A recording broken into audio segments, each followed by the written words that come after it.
General Niazi ने चंद घंटे पहले ऐलान किया था कि उनकी लाश से ही गुजरकर भारत फतेह हासिल कर सकता है। Fight it out to the last. But a lot of men might die. This is the price of the freedom. For what freedom? Not yours. It's mine, yes, my country, Pakistan. You still consider that you stand a fighting Pakistan chance will of... stay, yes, inshallah will stay. 16 दिसंबर को ढाका के पलटन मैदान में general Niazi ने हथियार डाल दिए।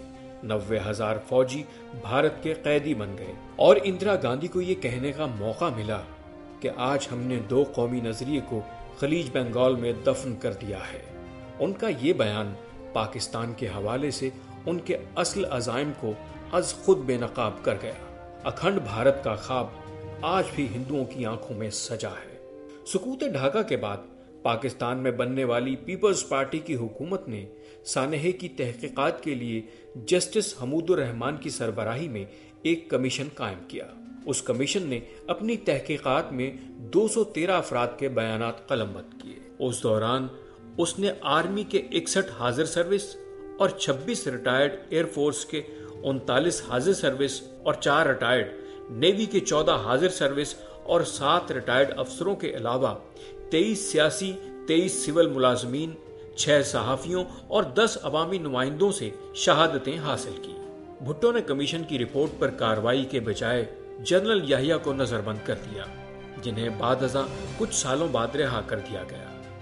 Hamoodur Rahman commission की रिपोर्ट में नाकामी की वजूहात में ऐसे ऐसे गोशे सामने आए जिन्हें सुनकर आज भी सर शर्म से झुक जाता है। उन लोगों को भी पता नहीं, मियाँ का भी पता नहीं है, बेटा का भी पता नहीं। अब हम तो बेसहारा हो गए, अब हम कौन तरफ जाएंगे, एक बच्चा निकल गया। जिस वक्त कौम अपनी बका की जंग लड़ रही थी, ऐवान सदर में वो घिनौने खेल खेले जाते रहे जो पाकिस्तान की तारीख पर एक स्याह धब्बे से कम नहीं।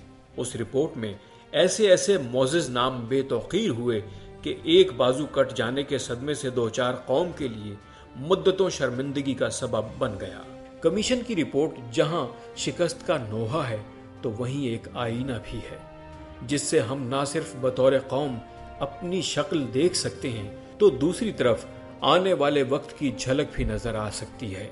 जो कौमें इंतशार, अंदरूनी खलफशार, सुबाइयत, लिसानियत, मुआशी जमहूरी अदम इस्तेहकाम का शिकार हो जाती हैं, वो अपने दिफा का हक खो बैठती हैं। जो कौमें अपने दुश्मन को दोस्त समझने लगती हैं, उनके साथ आंखें बंद करके मोहब्बत की पींगें बढ़ाती हैं, मुल्क की मामलात में बाहम मशवरे अवामी मैंडेट के बजाय बजोर कुव्वत नताइज तलाश करने लगती हैं, शिकस्त रुसवाई उनका मुकद्दर बन जाती है।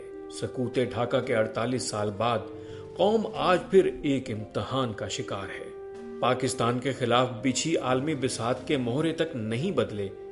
आज भारत, अमरीका एक बार फिर पाकिस्तान की वहदानियत और सलामती के दर पे है। इस बार फिर उन्हें मुल्क में मौजूद गद्दारों की खिदमात हासिल है। ये बात कोई ढकी छुपी नहीं रही कि पाकिस्तान में जारी दहशतगर्दी की वारदातों में न सिर्फ भारत मुलव्वस है, बल्कि इन दहशतगर्दों को माली मदद के अलावा जदीद असलहा और तरबियत भी फराहम कर रहा है। और अमरीका एक बार फिर पाकिस्तान से अपनी दोस्ती के दावों के साथ इस खेल में बराबर का हिस्सेदार है। दूसरी तरफ हुक्मरान एक बार फिर माजी से सबक हासिल करने की बजाय अपने इक़्तिदार के दवाम की जंग में मसरूफ हैं। सदर जरदारी बारहा कह चुके हैं कि पाकिस्तान को भारत से कोई खतरा नहीं, जबकि हालात कोई और कहानी सुनाते हैं। वाज़े सबूतों के बावजूद आज भी वुज़रा बाबांगे दोहल भारत का नाम लेने से कतराते हैं और सिर्फ दबे दबे लफ्जों में इस साजिश की जानिब इशारा करते नजर आते हैं।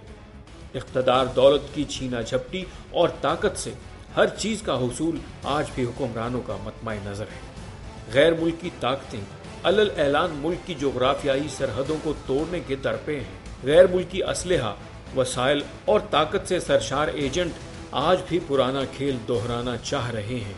वक्त आ गया है कि तारीख के इस धारे का रुख मोड़ दिया जाए, उन कुव्वतों का हाथ रोक लिया जाए। सुकूते ढाका पर सीखने को बहुत कुछ है, अगर सीखा जाए तो।